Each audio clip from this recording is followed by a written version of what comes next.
10 जुलाई में 3 साल बाद शाम की उड़ान से घर लौटा। बाहर निकला तो देखा कि बारिश हो रही है। किसी तरह मैंने कोलकाता एयरपोर्ट से हावड़ा बस स्टैंड तक टैक्सी ली। मेरा गांव मेदिनीपुर कोलकाता से करीब 250 किलोमीटर दूर है। रात के 11 बज रहे थे। यात्रा शुरू हुई। यह लगभग 5.5 घंटे की यात्रा थी। मैंने अपना सामान बस के नीचे छोड़ दिया और अभी भी गीला था, खिड़की के पास एक सीट पर बैठ गया। उस पल मुझे अचानक अपने कंधे पर एक ठंडा गीला स्पर्श महसूस हुआ। आकाश, क्या तुम मुझे पहचानते हो? उस व्यक्ति ने पूछा। यहाँ मैं बता दूं कि आकाश मेरा उपनाम है। पीछे मुड़कर देखा तो मेरी उम्र का एक लड़का दिखाई दिया जो छोटा था, दाढ़ी में बाल थे और उसने गीली शर्ट और पैंट पहन रखी थी। उसके चेहरे पर एक अनोखी मुस्कान थी। कुछ पल बस की हल्की नीली रोशनी को देखने के बाद मैंने आश्चर्य और खुशी से कहा, क्या हो रहा है सोमू? क्या हो रहा है यार? क्या तुम यहाँ हो? कैसे हो? बहुत समय हो गया जब से मैंने तुम्हें आखिरी बार देखा था, सोमू ने थोड़े अहंकारी स्वर में कहा। तुम कब से इस बारे में बात कर रहे हो? करीब 8 साल बाद तुमसे मिल रहा हूं, जबकि हम एक ही गांव के बचपन के दोस्त हैं। फिर कुछ सेकंड तक नीचे देखने के बाद मैंने उसे खींचकर अपने पास बैठा लिया। कोलकाता में पढ़ाई, मैनेजमेंट कॉलेज में दाखिला, फिर विदेश में नौकरी, इन सब में करीब 8 साल बीत गए। मैं सोमू से फिर कभी नहीं मिला। थोड़ी देर बाद रात के करीब 11 बजे हावड़ा ब्रिज पार करने के बाद बारिश रुक गई। बस में सवार कुछ लोग भी वहां एकत्र हो गए थे और शायद सोने लगे थे या अपनी नाक में सरसों का तेल डालकर सोने की कोशिश कर रहे थे। आराम से बैठकर मैंने सोमू से पूछा, क्या बात है? तुम इतनी रात को कहां से आ रहे हो? सोमू थोड़ा गंभीर होकर चुपचाप बैठ गया। मैंने फिर पूछा, और आपका गायन क्या हुआ? क्या आप अब भी गाते हैं या आपने गाना छोड़ दिया है? सोमू सूखे चेहरे से खिड़की के बाहर धूसर अंधेरे को देखता रहा। हम दोनों चुपचाप बैठे रहे। खिड़की के बाहर अंधेरा लगातार चलता हुआ लग रहा था। जनवरी का महीना था। थोड़ी देर बाद मेरी घड़ी पर आधी रात का अलार्म बज उठा। सोमू ने धीरे धीरे बोलना शुरू किया। करीब 6 महीने पहले एक साफ शाम को मैं सिलीगुड़ी से 50 किलोमीटर दूर एक चाय बागान में पहुंचा। मेरे चाचा की सलाह पर मुझे एक सुपरवाइजर की नौकरी मिल गई। मैं उस समय बेरोजगार था और मैंने सब कुछ छोड़ दिया था। उस फैक्ट्री का मैनेजर राम सिंह था। वह बहुत अच्छा आदमी था। उसने मुझे एक क्वार्टर दिया, लेकिन उस क्वार्टर के बगल में एक पुराना जीर्ण-शीर्ण मकान था, युद्ध से तबाह हुई एक भूतिया इमारत की तरह। उस रात राम सिंह ने मुझसे कहा, सर, मैं केक, बंस और केले लाया हूं। एक फ्लास्क में चाय है, इन्हें खाओ और रात गुजारो। मुझे जानना था क्यों? पहले बताओ क्या बात है? राम सिंह ने थोड़ा भयभीत स्वर में कहा, इस क्वार्टर में कोई रहना नहीं चाहता। जो लोग आए उनमें से कुछ ने 1-2 हफ्ते में ही नौकरी छोड़ दी, कुछ ने नीचे झुग्गी में घर किराए पर ले लिया। मैनेजर खुद भी नीचे चला गया। तुम नए हो इसलिए उसने तुम्हें कुछ नहीं बताया, राम सिंह ने आगे कहा। वह जर्जर क्वार्टर, वहां एक चुड़ैल है। अगर कोई रात में गलती से वहां चला गया तो अगले दिन वह पागल हो जाएगा। मैं कल तुम्हारे लिए नीचे एक अच्छा कमरा व्यवस्थित कर दूंगा। मैं थोड़ा मुस्कुराया और राम सिंह को अलविदा कहा। रात आराम से कटी। अगले दिन मैंने नई नौकरी शुरू कर दी। मैं इतना व्यस्त था कि मुझे पता ही नहीं चला कि 7 दिन कब बीत गए। एक दोपहर में कुछ खरीदारी करने शहर गया था। जब मैं वापस आया तो मुन्नी की मां के हाथ के गरम पराठे और भुना हुआ पत्थर खा रहा था। सूरज लगभग ढलने वाला था। शाम को हल्की बारिश शुरू हो गई। मैं खिड़की के पास चाय का प्याला लेकर बैठा था। अचानक मेरे मन में गिटार निकालने का ख्याल आया। मैंने अपना बैग खोला और गिटार निकाला। मैं खिड़की के पास बैठा था और धुन पर गाना गा रहा था।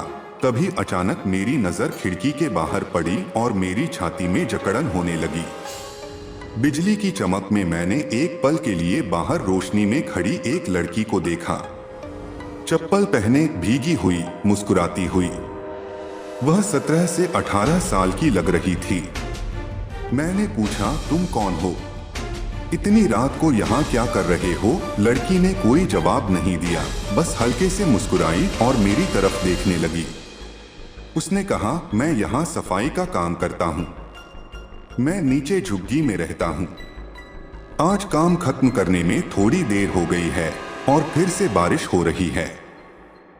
मैंने सुना कि तुम गा रहे थे, इसलिए मैं तुमसे मिलने आया हूँ। उसकी आवाज मीठी थी। उसके चेहरे पर एक अजीब सी शांत मुस्कान थी, लेकिन फिर भी ऐसा लगा जैसे कुछ असामान्य था। इस क्षण कहानी एक नया मोड़ लेती है। जारी, अगर आप चाहें तो हम इस कहानी को आगे भी जारी रख सकते हैं। बताइए, क्या मैं अगला भाग लिखूं? निम्नलिखित कहानी हिंदी और टूटी फूटी बंगाली के मिश्रण से पूरी तरह से शुद्ध और स्पष्ट बंगाली में अनुवादित की गई है। उस रात की कहानी। मैं आज भी उस संयोग को नहीं भूल सकता। ऐसा लगा जैसे मुझे जीवन में पूर्णता मिल गई है और मैंने उस खुशी में गाना शुरू कर दिया। एक सपने जैसे कॉलेज में नौकरी मिलना और अचानक कोई मेरा संगीत सुनना चाहता है। मेरे दिल में भावनाओं की एक लहर उठी। लड़की एक के बाद एक गाना सुनना चाहती थी और मैं गा रहा था। मुझे पता ही नहीं चला कि कितना समय बीत गया। अचानक मैंने देखा कि लड़की खड़ी हो गई और बोली, मैं आज आऊंगी। फिर वह बालकनी से नीचे उतरी और अंधेरे में गायब हो गई। मैंने पूछा, क्या तुम फिर आओगी? मैं वहीं स्तब्ध बैठा रहा। थोड़ी देर बाद जब मैं साफ सफाई करके जाने वाला था तो मैंने देखा कि वहां कोई कार नहीं थी और चारों तरफ सन्नाटा था। मैंने घड़ी देखी और पाया कि रात के लगभग 8:30 बज रहे थे। फिर भी मुझे कुछ भी असामान्य नहीं लगा। मैं सोच रहा था कि इतनी देर रात वह अकेली कहाँ जाएगी। इसी चिंता में मैं सो गया। उसकी मधुर आवाज की धुन आज भी मेरे कानों में गूंजती है। अगले दिन फैक्ट्री में व्यस्त होने के कारण मैं रात की घटना को किसी तरह भूल गया था। शाम को मैं अपने कमरे में लौटा और देखा कि डाइनिंग टेबल को ढक दिया गया था। दिन के अंत में मैं सोफे पर बैठ गया और टीवी चालू कर दिया। अचानक मैंने देखा कि वह लड़की फिर से वहां खड़ी थी। मेरे शरीर में एक अजीब सी अनुभूति भर गई। जब मैंने कोई सवाल पूछना चाहा तो वह सब कुछ समझ गया और बोला, तुमने कुछ भी गलत नहीं किया। मैंने उसे ड्राइंग रूम में बैठने को कहा और गिटार लेने चला गया। गायन सत्र फिर से शुरू हुआ। मैं गा रहा था, तभी मेरी नजर अचानक खिड़की पर गई। खिड़की खुली थी। मैं चौंक गया। यह कैसे संभव है? मैं 1 घंटे से गा रहा था। फिर उसने कहा, मैं फिर आऊंगी, लेकिन कृपया मेरे बारे में किसी को मत बताना। अगली सुबह मैं बिना आराम किए काम पर चला गया।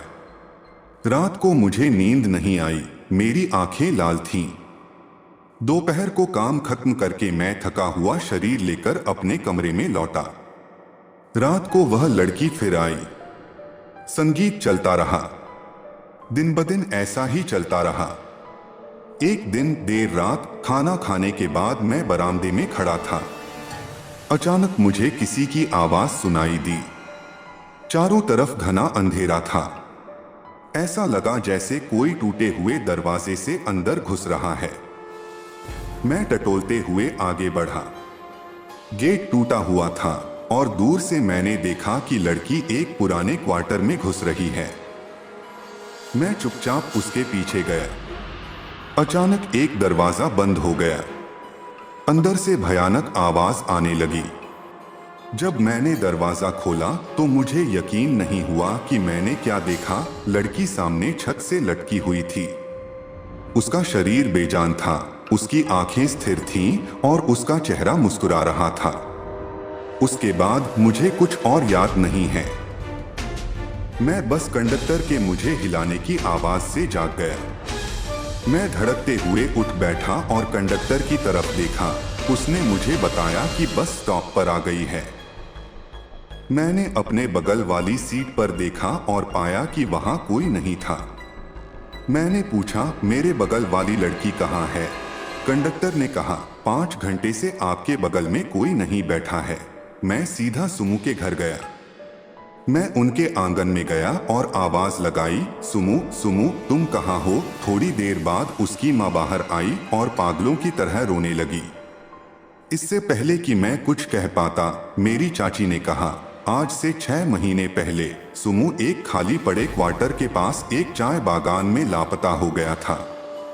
बाद में उसका शव लटकता हुआ पाया गया। उस रात के बाद मैंने सुमू को कभी भी बस में, कार में या सोते समय नहीं देखा।